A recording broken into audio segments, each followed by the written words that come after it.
talking about Oranga Tamariki, and honestly, that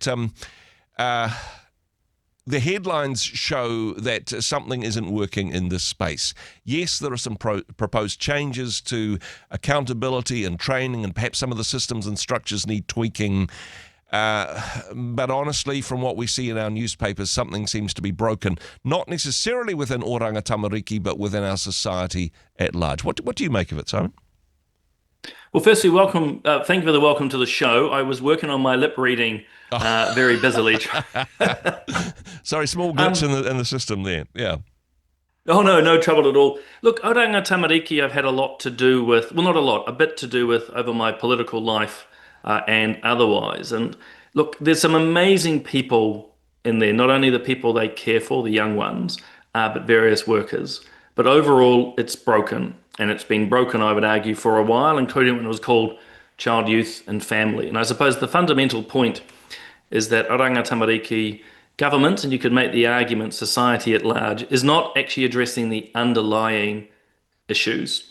Instead, these organisations like OT exist as an ambulance at the bottom of the cliff, trying to put in more rules, regulations, processes, and so forth to address systems which are, or families, people that are already broken. And look, my argument is pretty simple. It doesn't matter what reform you make to Oranga Tamariki until we actually address the core problems, and some of them are just breakdown of family, fatherless families, drugs, alcohol, and getting some of the focus wrong, not actually keeping the child at the center of considerations. Until we address those gnarly issues, you can reform, or not you, but governments, doesn't matter if they're red or blue, Andrew, can reform OT as much as they want. It'll make not a lick of difference.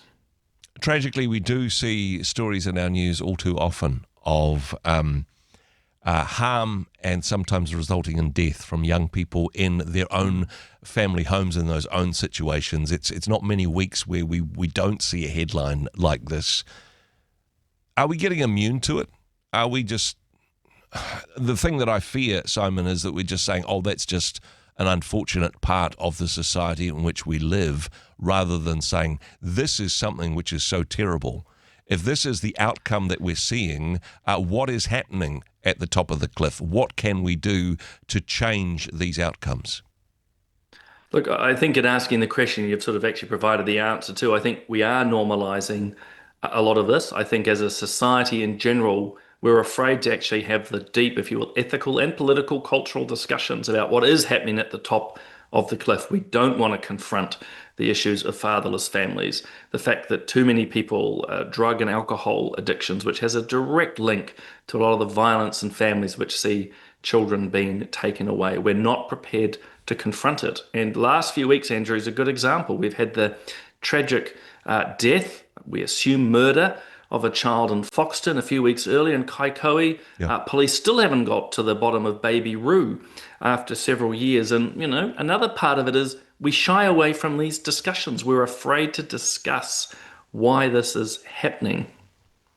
Part of the problem is that children are born into broken families. Children are born to parents who have complex psychosocial needs, including addiction, who themselves come from multi-generation brokenness in their households and communities. I mean, the two options in terms of child protection of taking children out of those situations or saying that people who have these problems aren't allowed to have children, both of those extremes seem, well, certainly not palatable to society. The answer to this awful problem is complex, a difficult nut to crack. Oh, look, absolutely so. And, you know, I possibly should have said that at the start.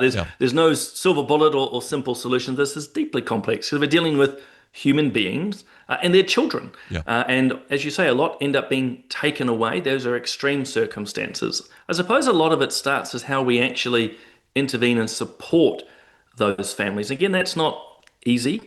But, you know, I come from a generation where we had a little Plunkett books and there was always those frequent visits. The other element, and it's only simplistic, but we talk a big game in this country about community and family and whānau.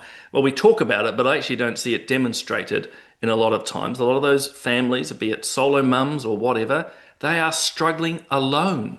Where is the whānau? Where is the social services? Where is us as community? I mean, that's a big challenge into the church in particular. How are we engaging and supporting? And that alone ain't going to solve things. But I just see massive absences there. And yep, Oranga Tamariki's trying to fill the void, but that void is far bigger than what they can achieve or fix. With the organisation you're involved with Family First, of course, it's in the name, actually, that families and supporting families is the driving force behind your organisation.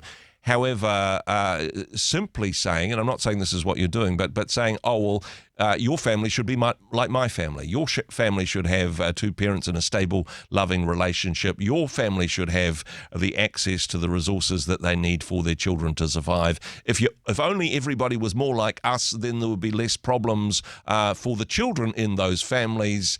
Again, that dialogue not necessarily helpful, but I appreciate that's not necessarily what you're saying, Simon.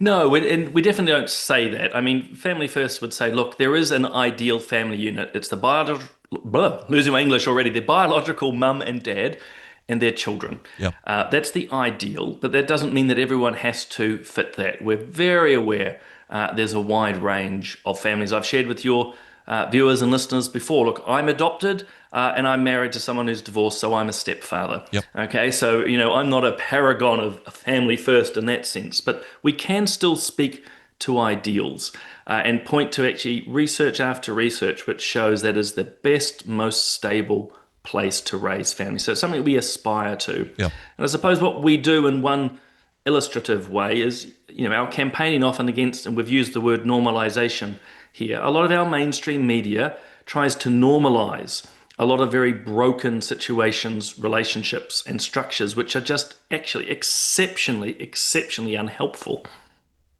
When it comes to what a better model is, though, because I know Family First also involved with, I suppose, policy ideas and certainly promoting different ideas at a governmental or policy level.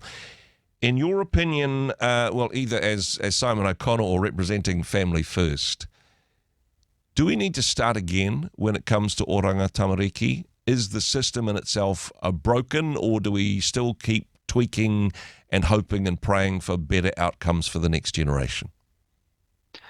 Without sounding terribly unchristian, I think hope and prayers are not going to be enough. They're very Yeah. important and efficacious. I want to say that, and I think it's something actually listeners and viewers should do is to pray into the situation. But I think I can speak on Family First. We'll see 5 minutes after this interview whether Bob calls me. But I think it is broken. I think it does need a full rewrite as legislation. Yep. And a big part of it, as I say, is actually recognizing the drivers and being prepared to have an organization that addresses families at those early stages, not pretending there aren't enough problems out here. I mean, if we have a major problem in our Māori and Pacifica communities who are disproportionately represented, we can't talk about that easily and freely, Andrew, because you get called racist, or all of a sudden there's these, I would say, distracting narratives about colonialization. Well, actually, we need to talk about these things freely, openly, pushing back, debating. That's part of what needs to begin happening. The 3 cases I just used of those kids illustrate that, and media don't talk about it. So you can't rewrite that into legislation, but it's part of those open, frank conversations. Again, where's the place of Plunkett? Where are the places of the churches and other social supports?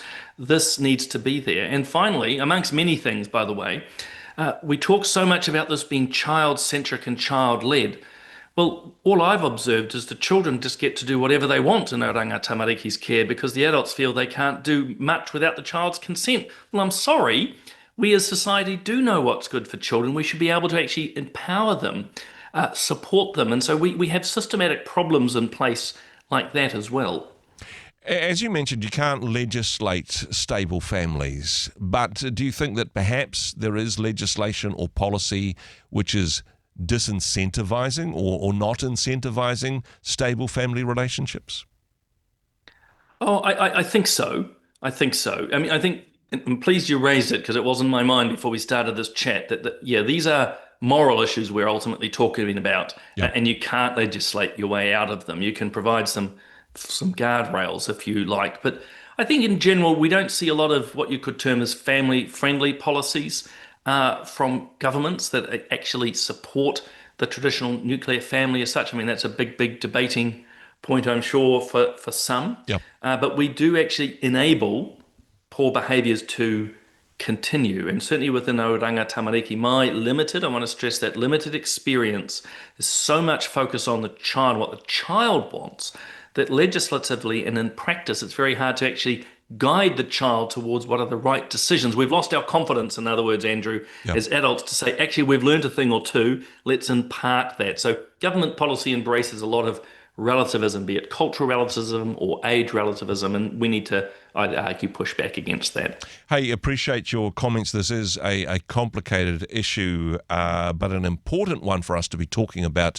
Simon, thanks for your time today. Always a pleasure. Hey, thanks very much for joining us in the Rhema studio. Thanks very much for watching the interview. It's kind of nice to have an audience, actually. And if you did like what you watched, then do give us a like, do give us the thumbs up. And if you'd like to see more interviews like that one, or perhaps even better, subscribe and those interviews will come straight to you. Don't forget to turn on your notifications, and we'll see you in the next one. Cheers.